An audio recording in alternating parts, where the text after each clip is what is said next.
Hello everyone, welcome back to the channel. अगर आपको चलने पर सांस फूलती है, बार बार खांसी आती है या कफ के साथ म्यूकस निकलता है, तो हो सकता है ये सिर्फ नॉर्मल कफ ना हो।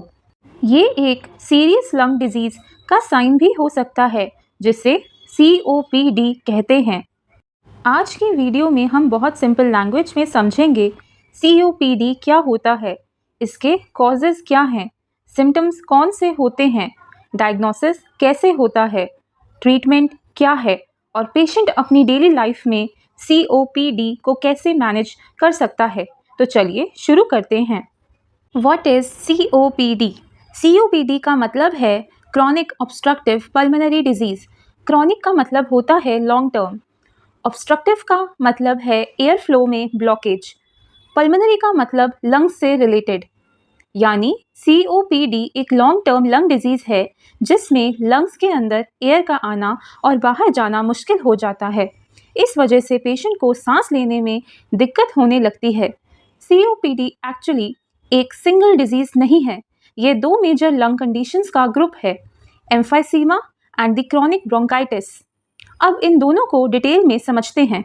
एम्फाइसीमा, हमारे लंग्स में millions of tiny air sacs होते हैं जिन्हें एल्वोलाई कहते हैं। इन एल्वोलाई में ऑक्सीजन ब्लड में जाती है और कार्बन डाइऑक्साइड बॉडी से बाहर निकलती है। इस प्रोसेस को गैस एक्सचेंज कहते हैं, लेकिन एम्फाइसीमा में ये एल्वोलाई धीरे धीरे डैमेज हो जाते हैं। जब एल्वोलाई टूटने लगते हैं, गैस एक्सचेंज के लिए अवेलेबल सरफेस एरिया कम हो जाता है, ऑक्सीजन कम एब्जॉर्ब होती है, कार्बन डाइऑक्साइड एफिशिएंटली बाहर नहीं निकल पाती और पेशेंट को सांस लेने में बहुत एफर्ट लगता है। इसी वजह से एम्फेसीमा वाले पेशेंट को स्पेशली फिजिकल एक्टिविटी के टाइम ब्रीदिंग प्रॉब्लम होती है। अब बात करते हैं क्रॉनिक ब्रोंकाइटिस की। ब्रोंकियल ट्यूब्स वो एयर पैसेजेस होते हैं जो हवा को लंग्स के अंदर लेकर जाते हैं। अब बात करते हैं क्रॉनिक ब्रोंकाइटिस की। ब्रोंकियल ट्यूब्स वो एयर पैसेजेस होते हैं जो हवा को लंग्स के अंदर लेकर जाते हैं। इन ट्यूब्स की लाइनिंग जब रिपीटेडली इन्फ्लेम्ड हो जाती है और ये इन्फ्लामेशन मंथ्स या ईयर्स तक बनी रहती है, तब इसे क्रॉनिक ब्रोंकाइटिस कहते हैं। इन्फ्लामेशन की वजह से लाइनिंग मोटी हो जाती है, ज़्यादा म्यूकस प्रोड्यूस होता है, एयरवेज नैरो हो जाती हैं, एयर फ्लो कम हो जाता है। इसी वजह से पेशेंट को लगातार कफ की प्रॉब्लम रहती है। COPD के कॉमन सिम्टम्स हैं शॉर्टनेस ऑफ ब्रेथ यानी सांस फूलना। शुरू में ये सिर्फ एक्सरसाइज या स्टेयर्स चढ़ते वक्त होता है, लेकिन डिजीज़ बढ़ने पर नॉर्मल वॉकिंग या रेस्ट के टाइम भी हो सकता है। क्रॉनिक कफ, ये कफ कई महीनों तक चल सकती है। पेशेंट को बार बार म्यूकस निकलता है। वीजिंग, सांस लेते वक्त सीटी जैसी आवाज़ आती है क्योंकि एयरवेज नैरो हो जाती हैं। फ्रीक्वेंट चेस्ट इन्फेक्शंस, लंग्स में म्यूकस जमा होने की वजह से बैक्टीरिया और वायरसेस आसानी से ग्रो कर सकते हैं, इसीलिए इन्फेक्शंस बार बार हो सकते हैं। फटीग, बॉडी को ऑक्सीजन कम मिलने की वजह से पेशेंट को जल्दी थकान महसूस होती है।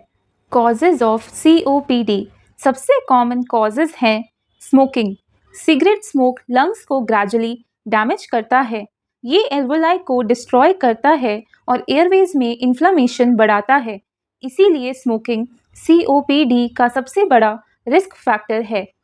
केमिकल एक्सपोजर, फैक्ट्रीज या इंडस्ट्रीज में काम करने वाले लोग हार्मफुल केमिकल्स इनहेल करते हैं, ये लंग्स को स्लोली डैमेज कर सकते हैं। Dust exposure, coal dust, silica dust, cement dust या कंस्ट्रक्शन डस्ट भी लंग्स को लॉन्ग टर्म डैमेज कर सकती है। Air pollution, long term polluted air में रहना भी COPD डेवलप होने का रिस्क बढ़ा सकता है। कुछ लोगों में इनहेरिटेड जेनेटिक कंडीशन की वजह से भी COPD डेवलप हो सकता है, चाहे उन्होंने स्मोकिंग ना की हो। Diagnosis of COPD, doctor diagnosis के लिए पेशेंट की हिस्ट्री और सिम्टम्स देखते हैं, उसके बाद कुछ टेस्ट किए जाते हैं। स्पायरोमेट्री, ये COPD डायग्नोस करने का सबसे इम्पॉर्टेंट टेस्ट है। पेशेंट एक मशीन में ज़ोर से सांस बाहर निकालता है।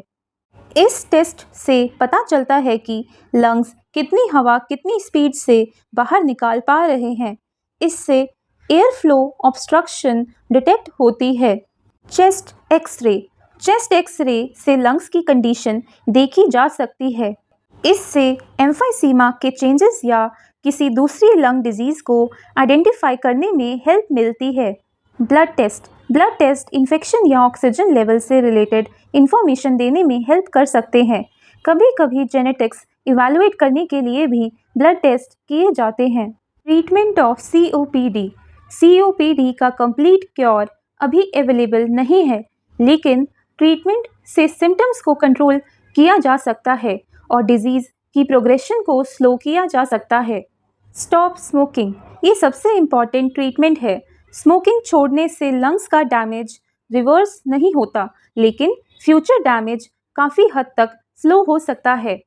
इनहेलर्स मेडिसिन्स को डायरेक्टली लंग्स तक पहुंचाते हैं।